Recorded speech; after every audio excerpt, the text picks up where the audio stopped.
Hi everyone, good evening. I am Novelyn Joy Emanday.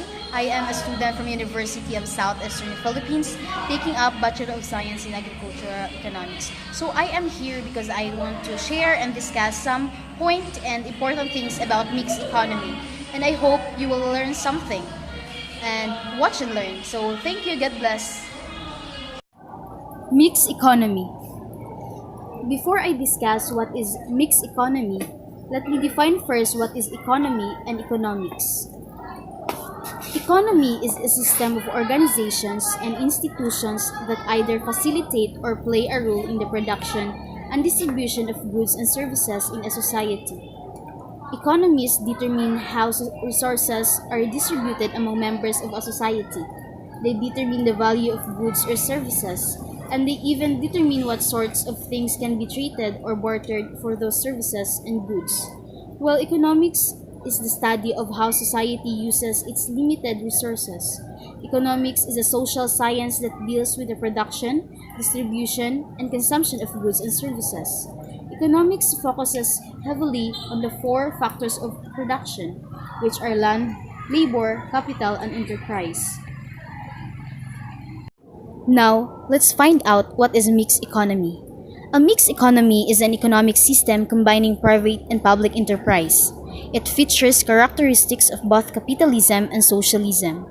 Individuals and businesses are decision makers for the private sector.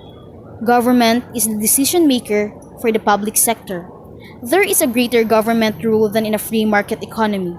It is the most common economic system today and can each be studied individually. A mixed economy means that part of the economy is left to the free market and part of it is run by the government. In reality, most economies are mixed, with varying degrees of state intervention. Mixed economies start from the basis of allowing private enterprise to run most business. Then the governments intervene in certain areas of the economy, such as regulations and spending money on public services.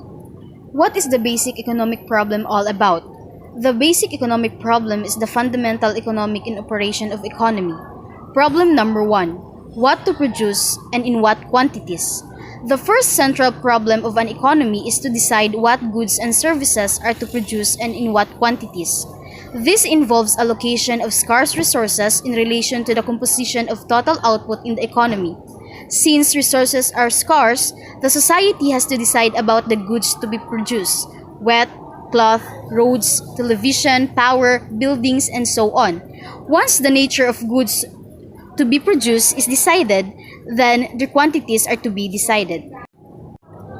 This is the diagram of the basic economic problem all about. What to produce, determined partly by consumer preferences and partly by government.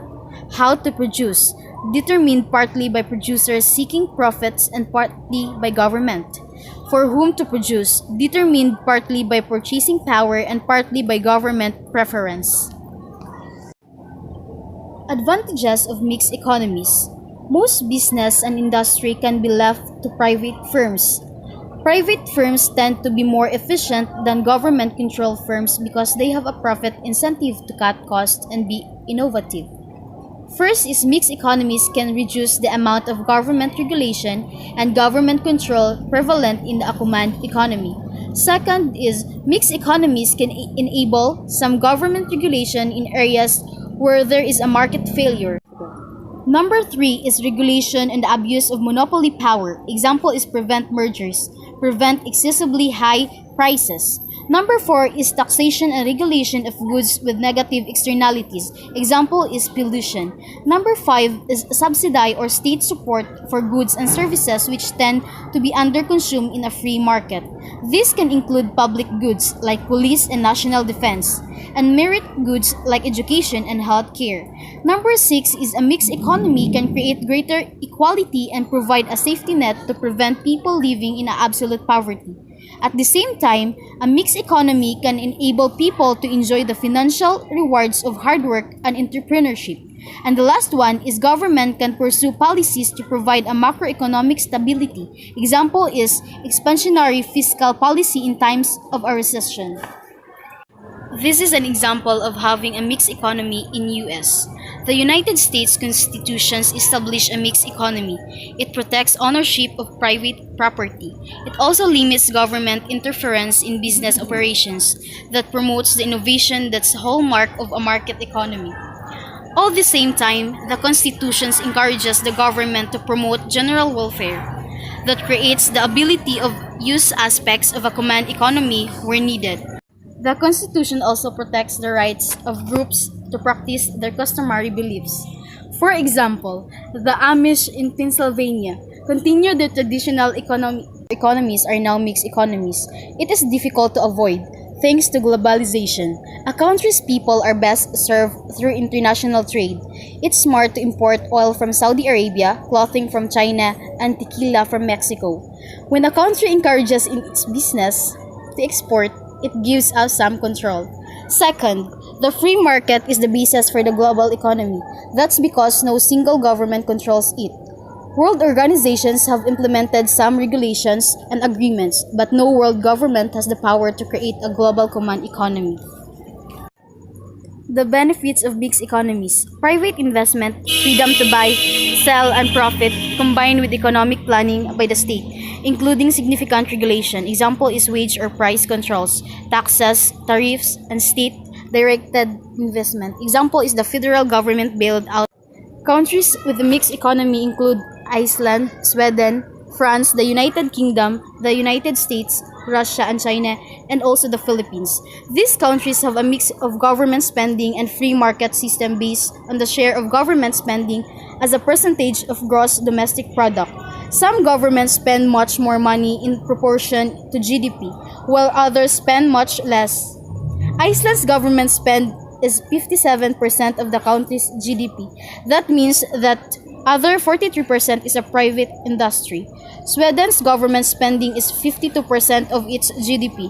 The United Kingdom features 47.3% government funding, and the United States is 38.9% as of 2000. And the Philippines adopts a mixed economy system whereby the economy includes a variety of private economic freedom, including industries that are privately owned, together with centralized planning and government regulation. As an industrialized country, the Philippines is moving from one economy that was based on agriculture to an economy dominated by manufacturing services. It is uniquely mixed economy in the Philippines. We have free enterprise where private investors are free to open production and market them anywhere in the country or resort to exportation. However, there are sectors within the economy that operates with government control. There are rules and regulations to follow, especially those sectors that are equated with concerns of national health, national security, and national interest. No, sorry, kasi. Ano, nagkuhan ako sa reaction friend. Kaya wala dito reaction sa akong best friend.